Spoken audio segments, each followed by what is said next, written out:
Shalom,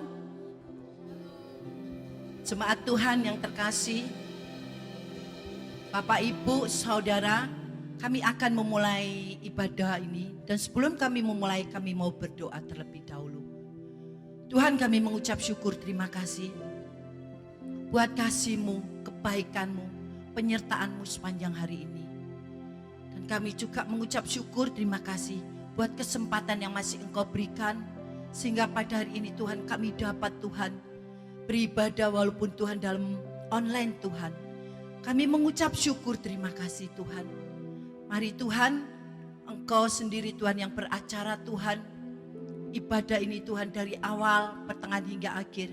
Kami serahkan semua ke dalam tangan-Mu. Biarlah kuat kuasa-Mu Tuhan. Biarlah Engkau Tuhan memberkati di mana pujian penyembahan kami naikkan. Engkau hadir, Engkau menjamah setiap kami. Terima kasih Tuhan, kami akan memulai ibadah ini Tuhan. Di dalam nama Yesus, haleluya, amin. Shalom, mari kita akan satukan hati kita akan memulai.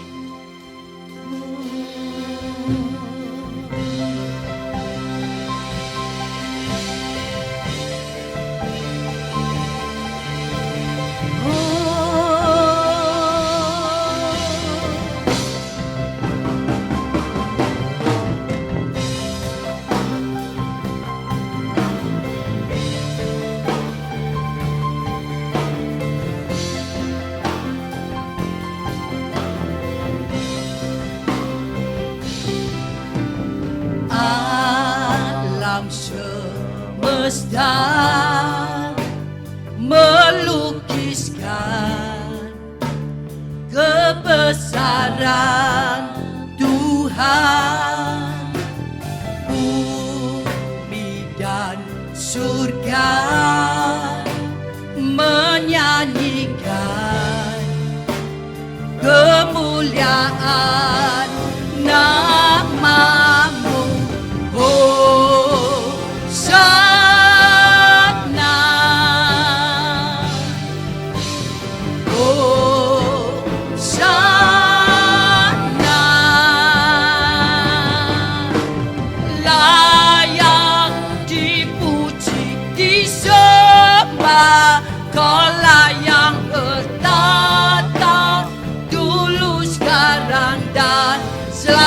Selamanya Raja atas segala raja, nama-Mu besar termulia.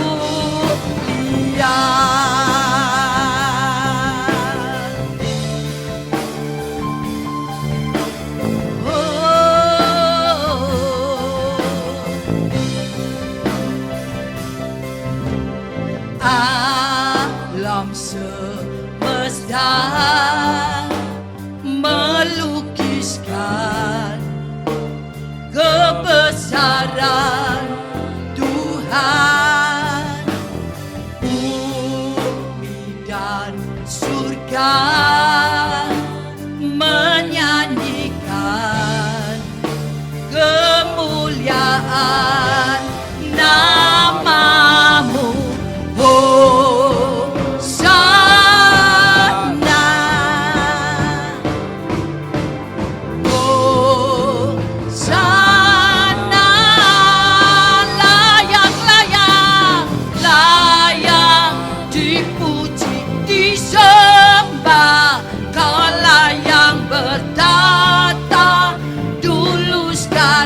Dan selamanya Raja atas segala raja, nama-Mu besar termulia.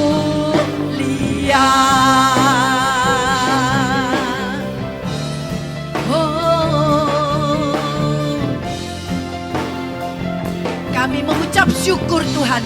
Kami percaya Tuhan, Kau Raja di atas segala raja, Kau Tuhan di atas segala raja. Tuhan, hanya Engkau Tuhan yang layak dipuji, disembah, diagungkan. Kami mengucap syukur Tuhan.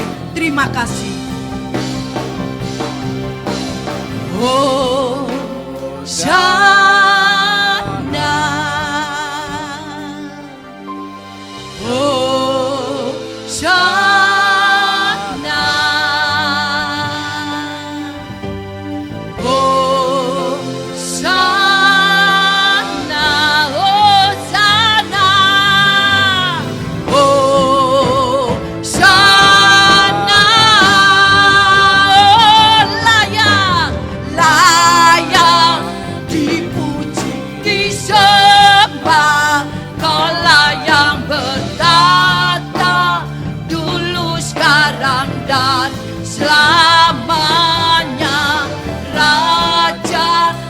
atas segala raja, namamu besar termulia.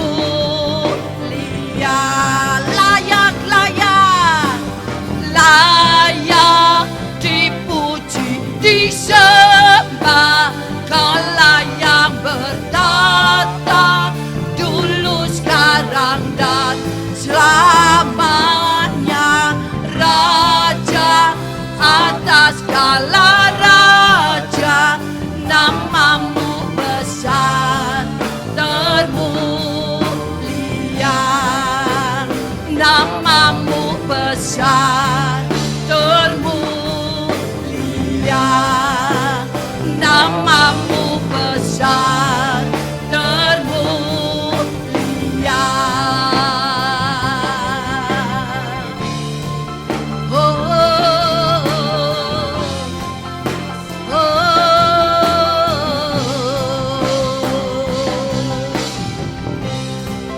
Namamu besar, namamu besar.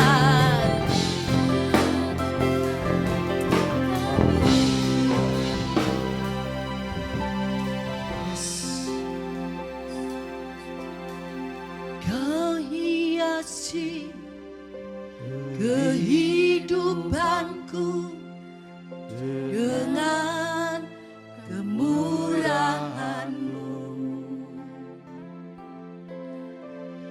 Kau rancangkan masa depanku penuh dengan harapan.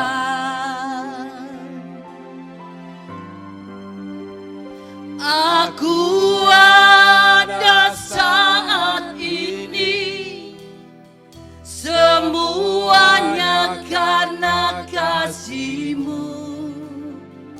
Aku hidup hari ini, semua berkat kemurahan-Mu. Terima kasih Yesus, Engkau sangat baik, teramat baik bagiku. Oh haleluya Tuhan, terima kasih Tuhan.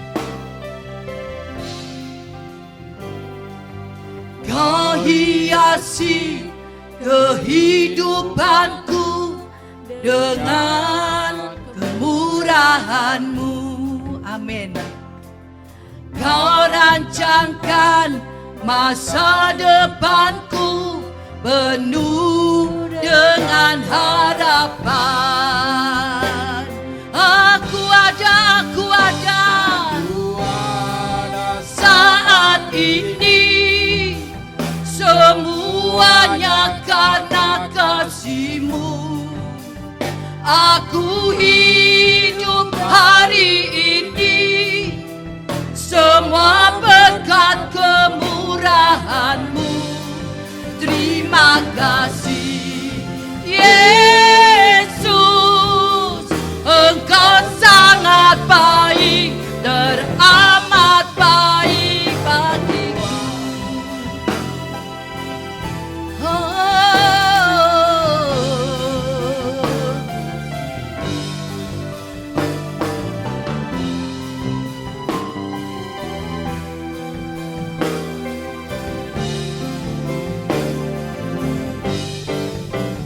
Aku ada, amin, semua, amin. Aku hidup hari ini, semua berkat kemurahan-Mu. Terima kasih Yesus, Engkau sangat baik, teramat baik. Aku ada, amin, semuanya karena kasih-Mu. Aku hidup hari ini, semua berkat kemurahan-Mu. Terima kasih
Engkau baik,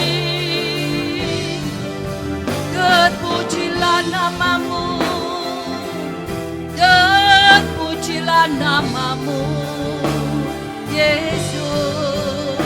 Oh, ku bersyukur, ku bersyukur, ku bersyukur.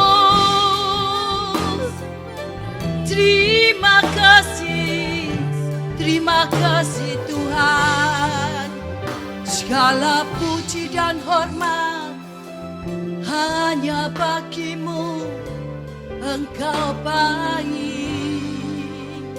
Oh,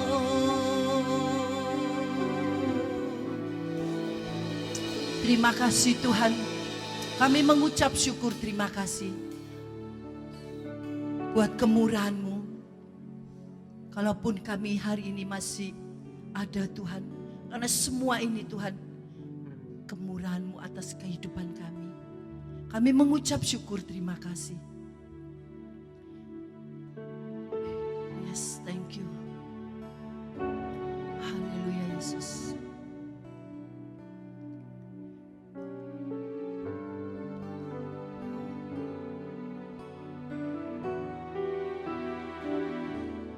Hidupku menggenapi firman-Mu, tanda mujizat sertai tiap langkahku. Kau bersamaku di dalamku, jadi bukti kebesaran-Mu.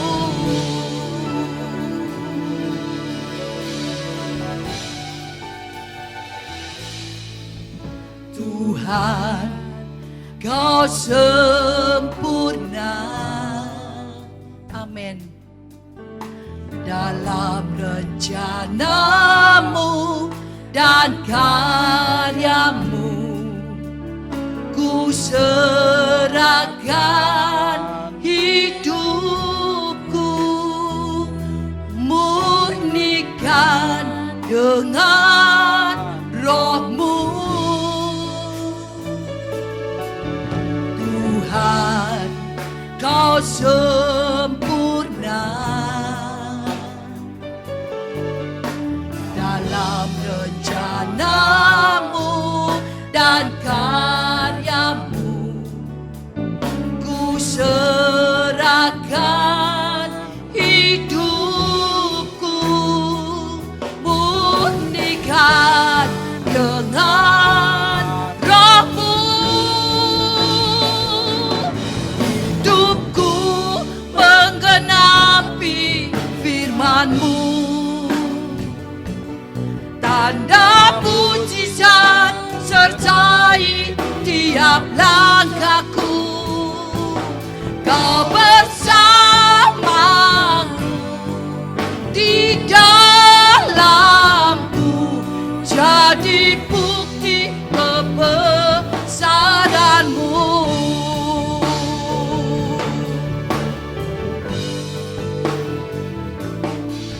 Tuhan, Kau sempurna. Amin.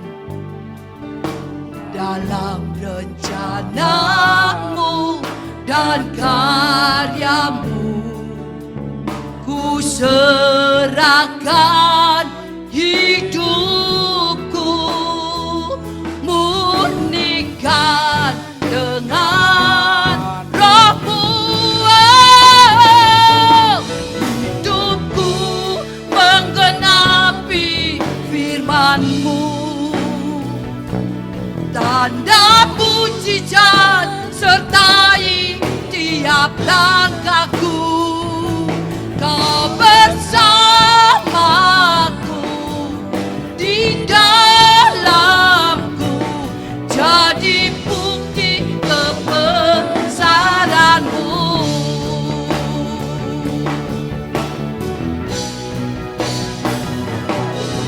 Hidupku menggenapi firman-Mu,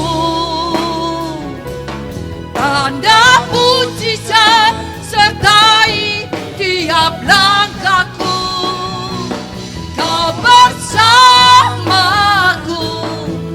di dalamku, jadi bukti kebesaran-Mu. Kau bersamaku di dalamku, jadi bukti kebesaran-Mu. Kau bersamaku di dalamku, jadi bukti kebesaran-Mu.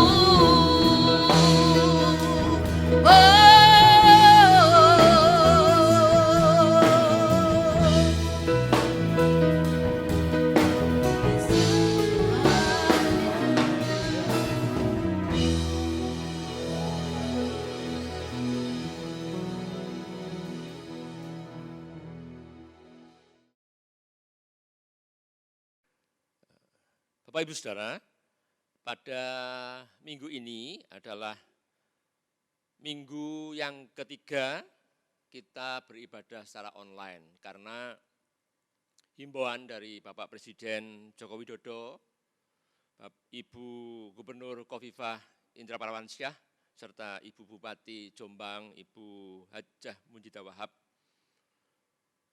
Beliau berkata bahwa kita dilarang berkumpul banyak-banyak orang, yang artinya bahwa kita diharapkan untuk beribadah di rumah.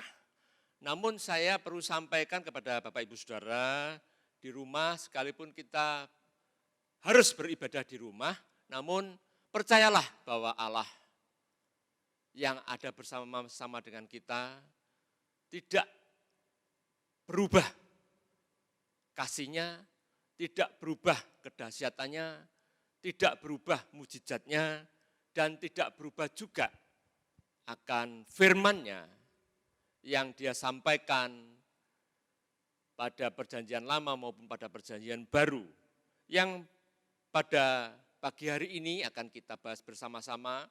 Maka sebelum kita ibadah bersama-sama, mari kita mulai berdoa.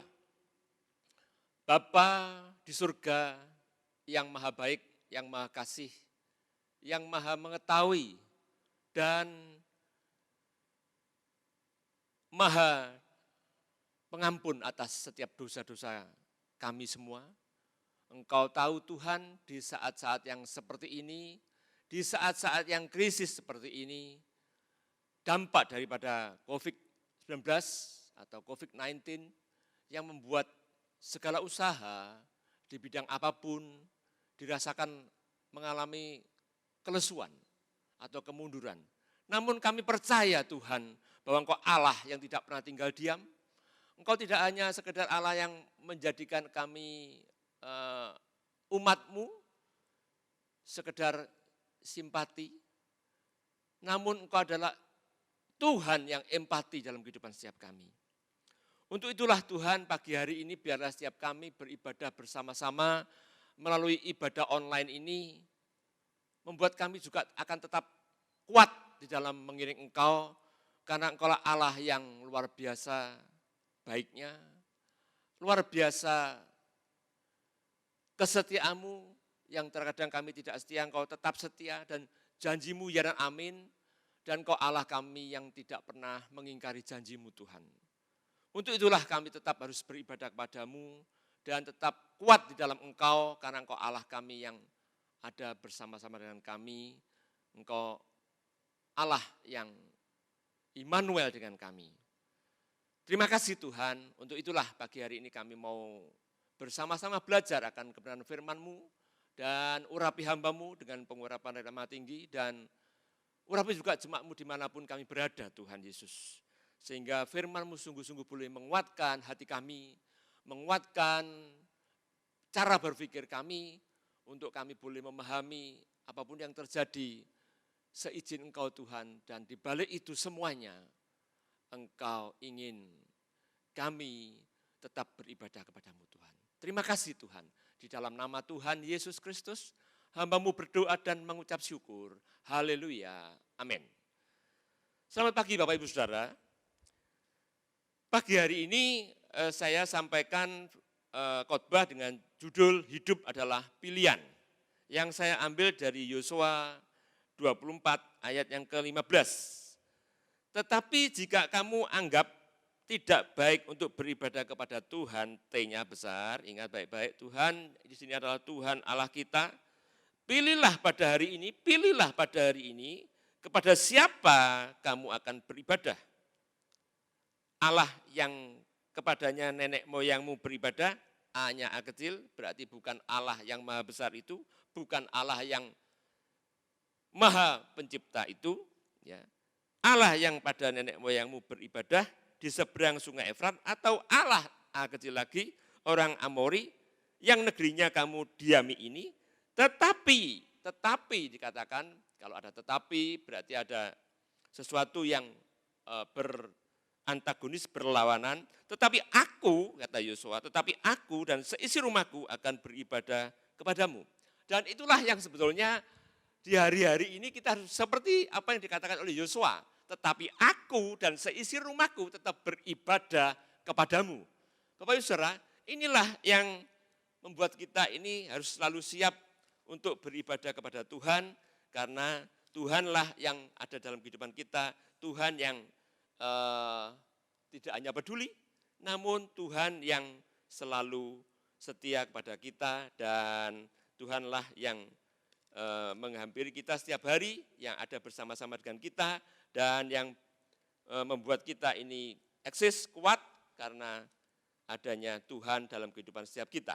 Dan untuk itulah Bapak Ibu Saudara, kita akan belajar, kalau tadi Yosua berkata demikian dalam kitab Yosua, maka kita akan tahu sejauh mana siapakah si Yosua ini.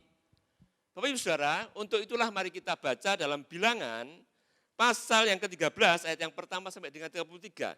Pagi hari ini kita akan banyak belajar tentang firman Tuhan, kita Bible study, dan saya percaya melalui firman yang kita baca bersama-sama ini membuat kita semakin solid, semakin kuat, dan harapan kita kepada Tuhan, ekspektasi kita kepada Tuhan tidak akan pernah lemah, tidak akan pernah surut di dalam kehidupan kita sebagai anak Tuhan. Judul berikutnya adalah ke-12 pengintai. Bilangan 13 ayat 1 sampai dengan 33. Tuhan berfirman kepada Musa, suruhlah beberapa orang mengintai tanah Kanaan yang akan kuberikan kepada orang Israel dari setiap suku nenek moyang mereka, haruslah kau suruh seorang semuanya pemimpin di antara mereka.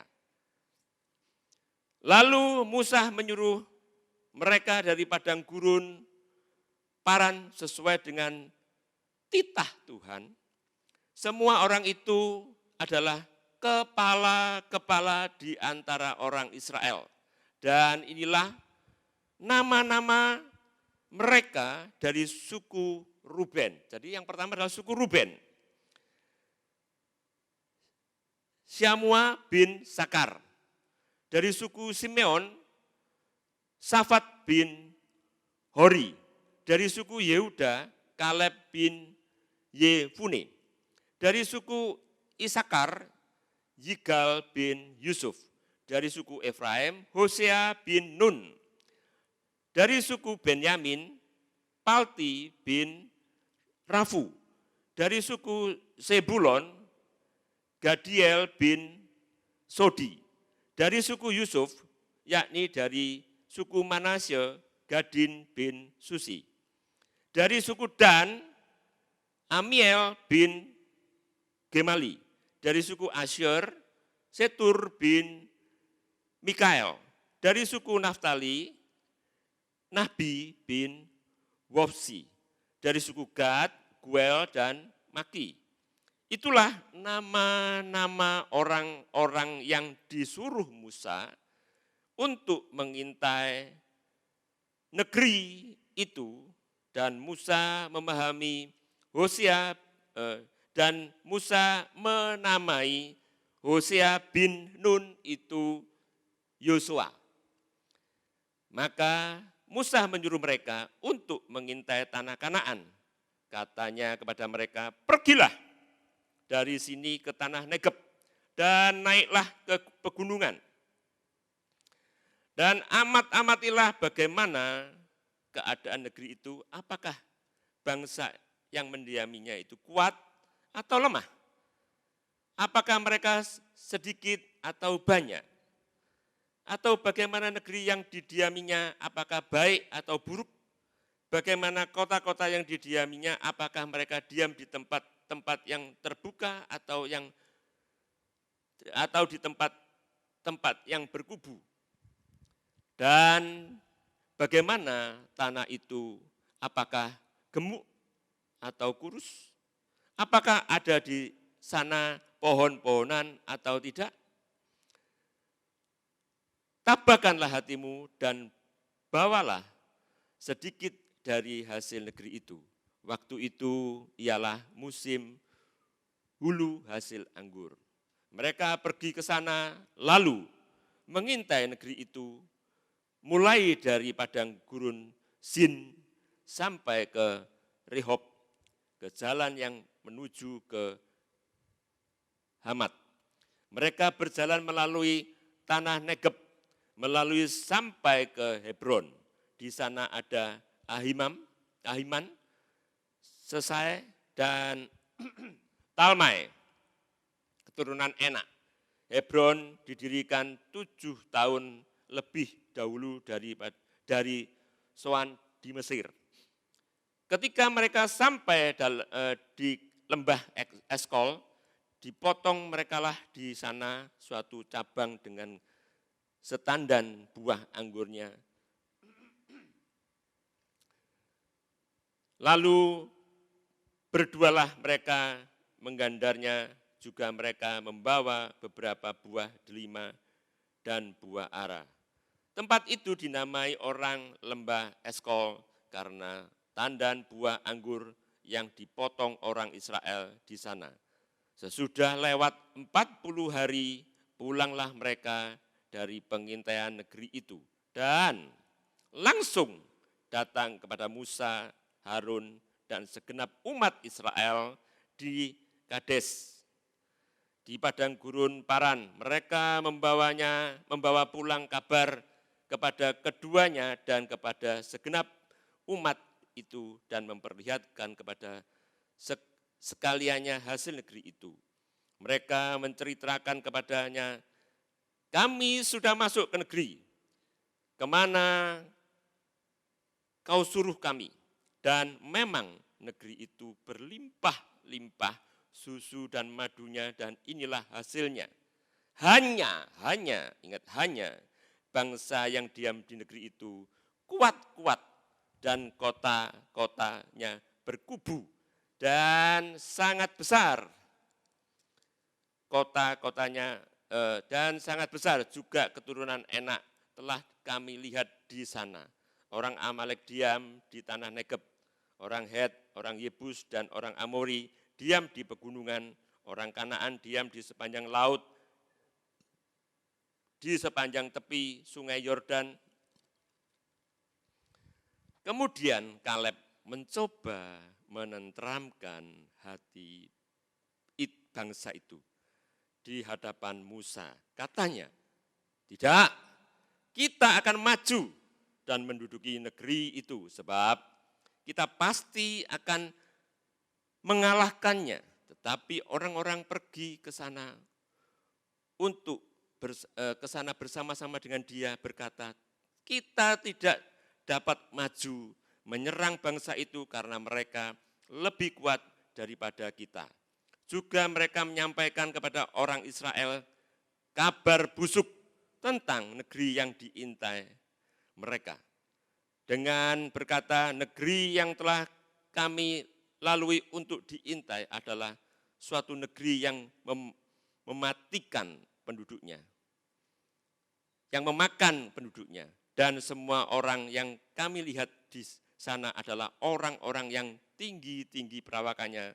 Juga kami lihat di sana orang-orang raksasa, orang enak yang berasal dari orang-orang raksasa. Dan kami lihat diri kami seperti belalang dan demikian juga kami demikian juga mereka terhadap kami. Bapak Ibu Saudara, dari pembacaan ayat ini dari Bilangan 13 ayat yang pertama sampai dengan 33, kita bisa simpulkan, poin yang pertama, kita bisa simpulkan bahwa ada 12 suku, ya di sini kesimpulan dari pembacaan itu, Bilangan itu kita lihat ada 12 suku. Suku apa saja di situ, yaitu suku Ruben ayat yang keempat, ya. Kemudian suku Simeon ayat yang kelima dan suku Yehuda ayat yang keenam. Di sini suku Yehuda ini disebut di sini adalah Kaleb, ya. Kemudian di ayat yang ketujuh berkata ada suku Isakar, ya. Dan ayat yang ke-8 di sini ada suku Efraim, ya, Hosea bin Nun. Kalau saudara lihat di dalam ayat yang ke-8 dikatakan suku Efraim, Hosea bin Nun, dan kita lihat di ayat yang ke-16 dikatakan itulah nama-nama orang dari yang disuruh Musa untuk mengintai negeri itu. Dan Musa menamai Hosea bin Nun itu Yosua. Ya, jadi di ayat yang ke-8 ini suku Efraim ini dinamakan adalah Yosua, ya. Nama Hosea bin Nun ini Yosua, ya, jelas. Jadi suku Efraim ini ketemu Yosua, memperanakan Yosua, ya, bin Nun, ya, anaknya dari Nun. Kemudian suku Benyamin, suku Sebulon, 10, dan suku Yusuf, ayat 11, suku Dan, ayat 12, suku Asyir, ayat 13, suku Naftali, ayat 14, dan suku Gad, ayat 15. Semua ada 12 suku. Ya, dari ke-12 suku ini semua berangkat atas, ya, perintah daripada Musa.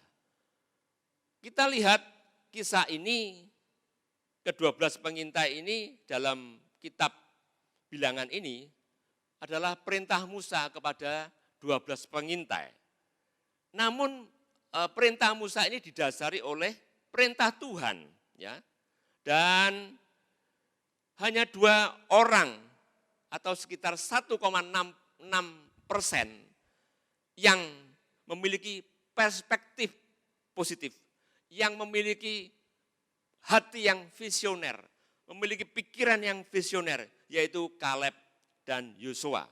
Mari, ya, kalau kita lihat dari ayat yang kita baca ini, kita menyimpulkan cuma hanya ada 2 orang, yaitu Kaleb dan Yosua, yang memiliki perspektif atau memiliki hati yang visioner, pikiran yang visioner untuk menduduki tanah Kanaan yang telah dijanjikan oleh Tuhan. Bapak Ibu Saudara, apakah yang kedua adalah apakah tujuannya untuk mengintai tadi? Saudara, tentu Musa dan yang memiliki dasar titah Tuhan atau perintah Tuhan mempunyai tujuan di dalam menyuruh orang-orang Israel. Bukan hanya sekedar menyuruh, namun ada tujuan. Apa tujuannya untuk mengintai atau mengamati atau menyelidiki atau menjadi spionase? Ya, sekarang ini kalau dikatakan sebagai spionase, tentu seseorang ingin mengalahkan negara lain atau negeri lain, tentu ingin mengetahui daripada kekuatan daripada lawan. Saudara, maka dikirimlah 12 orang pengintai, namun yang 10 ini memiliki perspektif yang negatif, punya negatif thinking. Ya. Namun ingat bahwa Tuhan memerintahkan 12 pengintai yang terdiri dari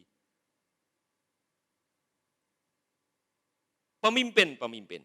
Ya. Mengintai ini, saudara, atau menyelidiki atau menjadi spionase ini bukan hanya orang-orang yang biasa.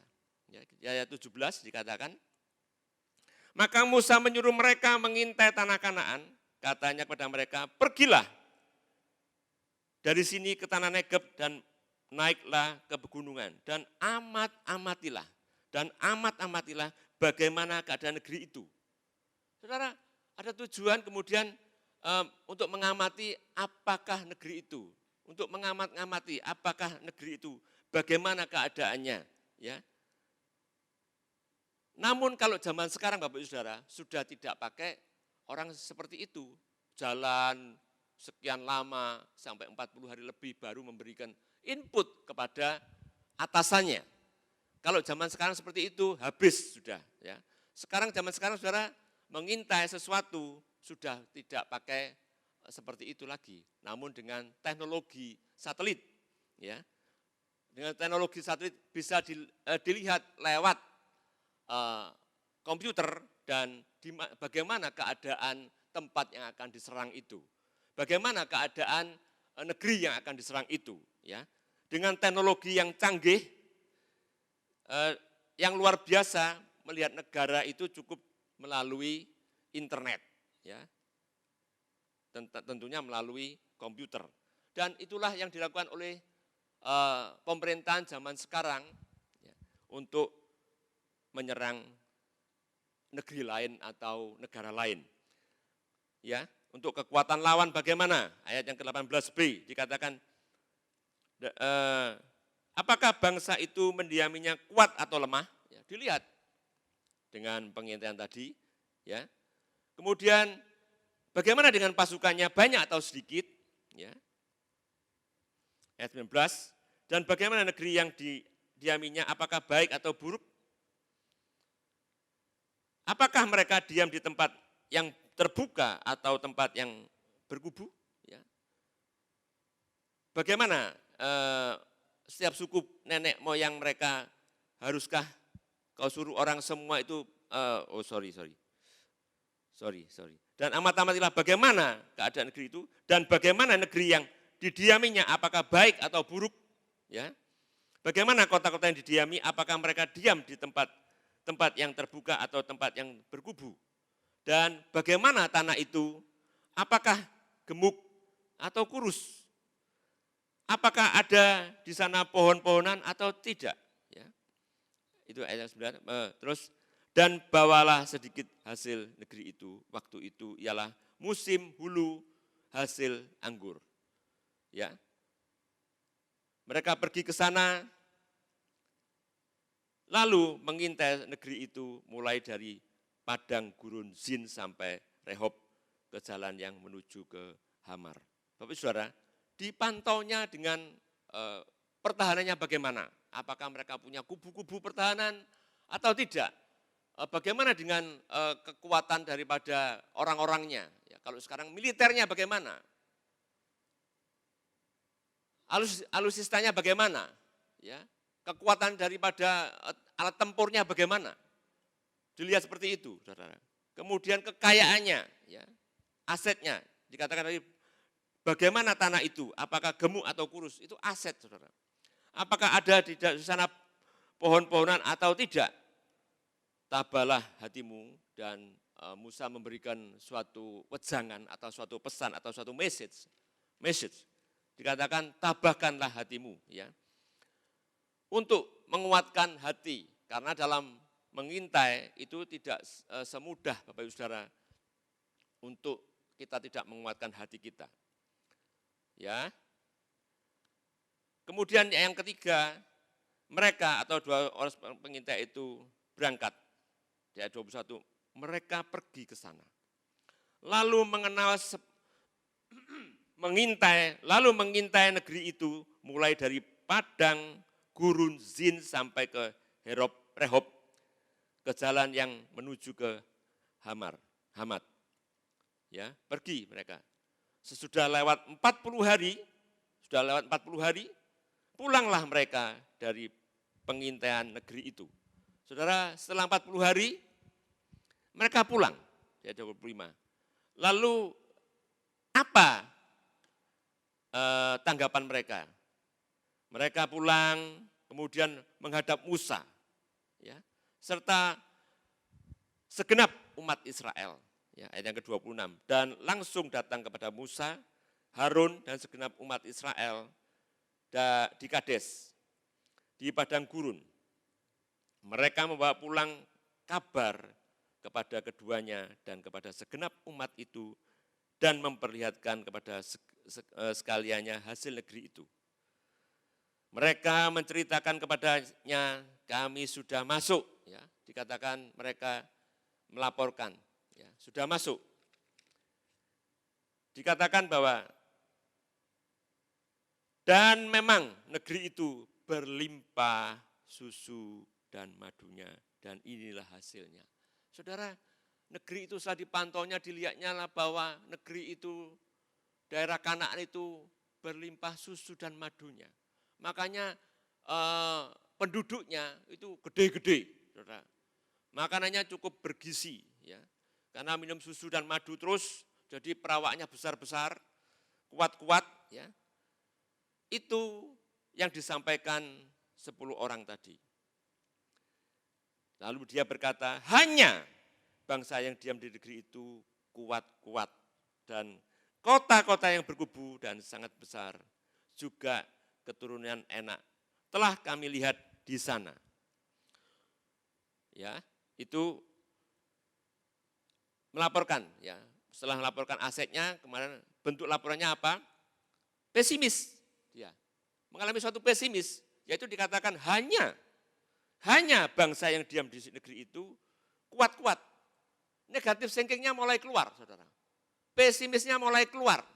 Karena apa? Melihat orang-orang enak itu gede-gede. Karena minumnya susu dan madu, saudara. Dan kekuatan itu membuat hatinya ke-10 orang ini mengalami ketakutan, pesimis.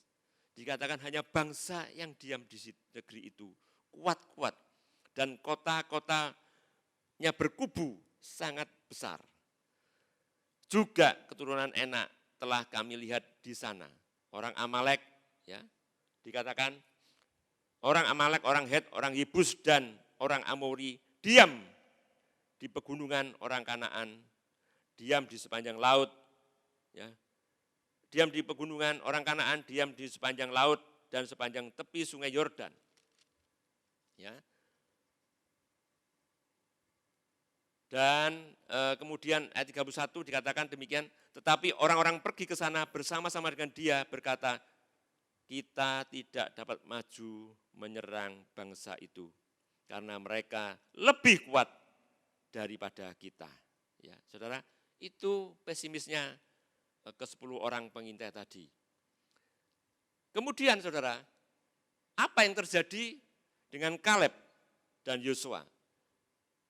Berbeda dengan 10 orang tadi. Yang saya katakan tadi bahwa hanya 1,66% dari 12 orang tadi, yaitu 2 orang yang 1,66% tadi memiliki optimisme, memiliki positive thinking yang luar biasa. Sehingga Kaleb berkata, di dalam bilangan yang ke-30, ini ayat yang ke-13 ayat 30 dikatakan demikian.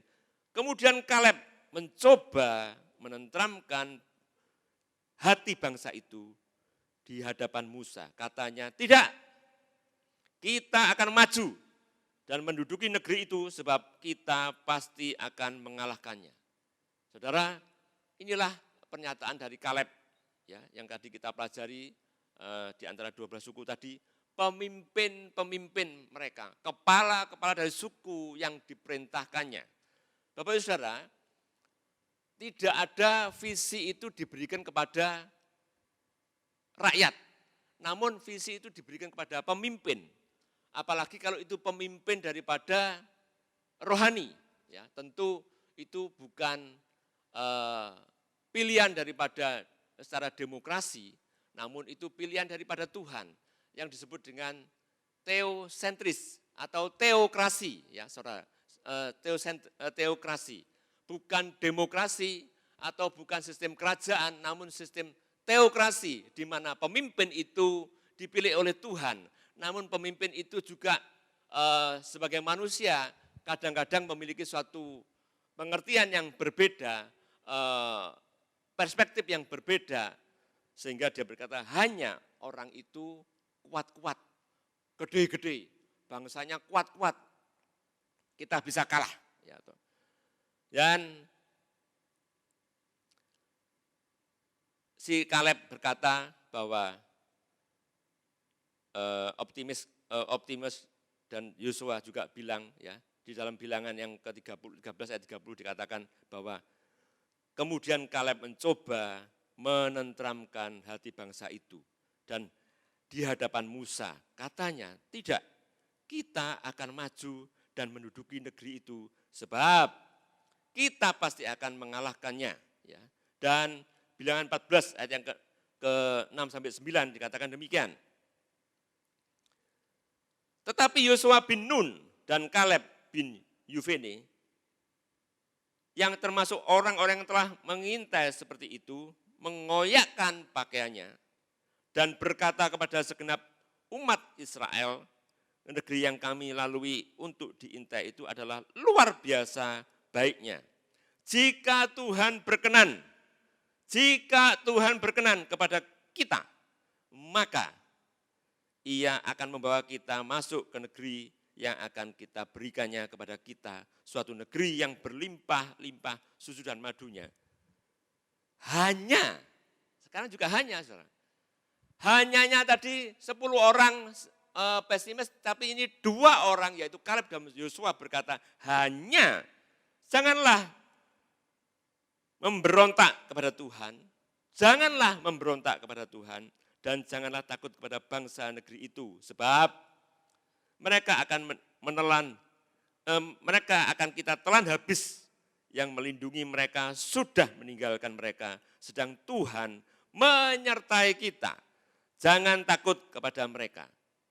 Bapak Ibu Saudara, inilah yang terjadi. Ada 2 kubu yang kontradiksi, yang berlawanan. 10 orang kubu yang pertama memiliki perspektif yang pesimis. Namun 2 orang yaitu Kaleb dan Yosua memiliki perspektif yang optimis. Sehingga ada 2 kubu. Ya. Bukan berarti kubu yang banyak itu yang benar, namun kubu yang sedikit, kubu yang salah. Namun tidak, Bapak Ibu Saudara. Ini sering terjadi dalam kehidupan kita sebagai umat Tuhan. Seringkali terjadi kubu pro kontra. Di dalam kita sebagai umat Tuhan maupun dalam sebuah negara pasti ada pro dan kontra. Namun pro kontra ini janganlah takut. Kalau memang kehendak Tuhan, Bapak Ibu Saudara, kita akan menelannya. Kita akan menelannya dan kita akan menang, Bapak Ibu Saudara. Dan inilah yang perlu kita ketahui, ya. Walaupun terjadi 2 kubu yang berbeda, yang berlawanan, yang pro kontra tadi sampai hari ini, ya. Kita lihat di dalam ayat yang 10a, ayat yang ke bilangan yang ke-14, 10a dikatakan demikian. Ya. Lalu segenap umat itu mengancam hendak melontari kedua orang itu dengan batu. Saudara, ini sering terjadi dalam kehidupan kita sehari-hari. Ya, jika 2 kubu itu bertentangan, yang banyak ingin melontari, melempari, merajam batu. Saudara, sering ingin menyerang dan membunuh. Namun kita tahu bahwa kalau kita di pihak Tuhan, jangan pernah takut, ya. Ya, sebagai pemimpin Musa dan Harun mengalami suatu keadaan yang pusing kepalanya. Bingung menghadapi rakyatnya demikian, ya. Di kemah pertemuan itu. Namun di ayat 10b dikatakan, tetapi tampaklah kemuliaan Tuhan itu di kemah pertemuan pada semua orang Israel. Ya, Tuhan menampakkan diri dalam kemah pertemuan bangsa Israel pada waktu itu. Yang terjadi 2 kelompok tadi. Dan Musa dan Harun mengalami pusing kepala. Ya. Pusingnya enggak 1 keliling, saudara, 7 keliling ini. Namun Tuhan menyertai orang-orang benar. Ya. Dan percayalah, kita sebagai bangsa Israel, adopsi Israel rohani yang akan menghadapi kemenangan. Saudara, baru saja kita peringati seminggu yang lalu, yaitu tentang kebangkitan Tuhan Yesus dari kematian. Saudara, kalau kita pelajari tentang Yosua, Yosua ini adalah seorang pembawa bangsa Israel kepada Kanaan. Ya, disebut di situ bahwa Yosua itu, nama Yosua itu Ibrania Yehosua atau Yesua adalah nama Ibrani yang sepadan dengan Yesus dalam perjanjian baru. Kalau dalam perjanjian lama, Yosua membawa bangsa Israel ke tanah Kanaan. Namun dalam perjanjian baru, Yesus membawa kita kepada keselamatan yang diberikan kepadanya untuk selama-lamanya. Oleh karena itu Bapak Ibu Saudara, dalam kisah atau sejarah yang kita baca bersama-sama ini, kuatlah kita dalam menghadapi pelbagai masalah dalam hidup ini. COVID-19 atau COVID-19 ini tidak hanya terjadi dalam negara kita, bangsa Indonesia, namun secara mendunia. Dan bangsa yang besar pun, bangsa yang gede pun, bangsa yang dikatakan super power pun ditelan oleh COVID-19 yang jumlahnya terbanyak di dunia, Bapak Ibu Saudara. Negara yang kaya pun, yang produksinya pesawat pun juga ditelan oleh COVID-19. Ya. Negara kaya yang produksi mobil-mobil mewah pun ditelan oleh COVID-19. Bapak Ibu Saudara, tidak ada hal yang lain yang perlu kita takuti. Kita harus fokus kepada Tuhan.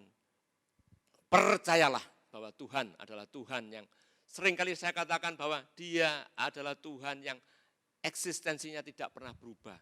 Komitmennya tidak pernah berubah. Janjinya ya dan amin. Kalau kita peringati seminggu yang lalu tentang kebangkitan Tuhan, percayalah bahwa Tuhan ada bersama-sama dengan kita, yang membuat kita menang di dalam kehidupan kita sebagai umat Tuhan. Percayalah, memang kalau kita melihat keadaan seperti ini, kadang-kadang kita ini seperti di perempatan jalan atau di persimpangan jalan yang tidak menentu. Namun percayalah bahwa Tuhan selalu bersama-sama dengan kita. God with us. Pilihlah Tuhan seperti apa yang dikatakan Yosua, aku selalu beribadah, aku dan seisi rumahku beribadah kepada Tuhan. Itulah pilihan kita untuk kita tetap eksis dalam mengiring Tuhan. Tuhan memberkati. Mari kita berdoa. Bapa, kami bersyukur dan terima kasih untuk firman yang boleh kami baca bersama-sama dan boleh kami renungkan bersama-sama bahwa Engkau Allah Israel dan kamilah Israel rohani yang membawa kami ke tanah Kanaan. Karena Yesus mati di atas kayu salib untuk setiap dosa-dosa kami dan membuat kami masuk dalam kerajaan-Mu Tuhan Yesus.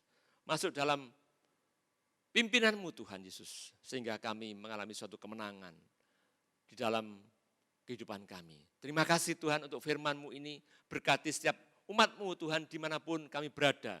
Sekalipun kami di rumah Tuhan, berkat-Mu melimpah untuk setiap kami. Berkati Tuhan seluruh jemaat-Mu di rumah-rumah kami masing-masing. Dimanapun kami berada. Berkati dalam pekerjaan, berkati dalam setiap aspek kehidupan kami. Yang studi di rumah, biar studi di rumah dengan baik. Yang belajar di rumah, biar belajar dengan baik. Yang ibadah di rumah, biar ibadah dengan sungguh-sungguh. Mendengarkan firman Tuhan secara baik-baik. Dan biarlah setiap kami Tuhan diberkati kemanapun kami pergi. Mulai hari ini sampai kedatangan Tuhan Yesus yang kedua kalinya. Di dalam nama Tuhan Yesus Kristus, hamba-Mu berdoa dan mengucap syukur. Haleluya. Amin.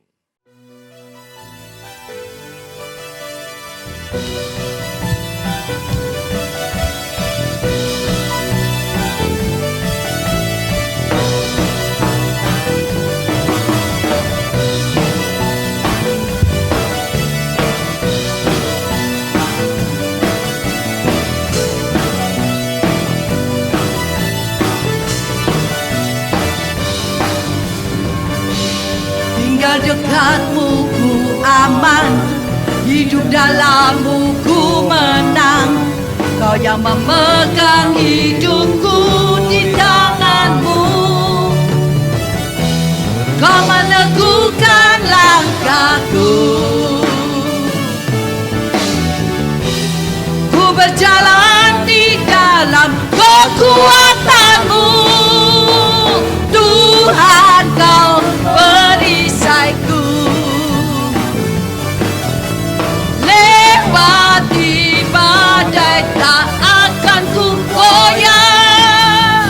Imanku tetap teguh, takkan ku ragu mengikutimu.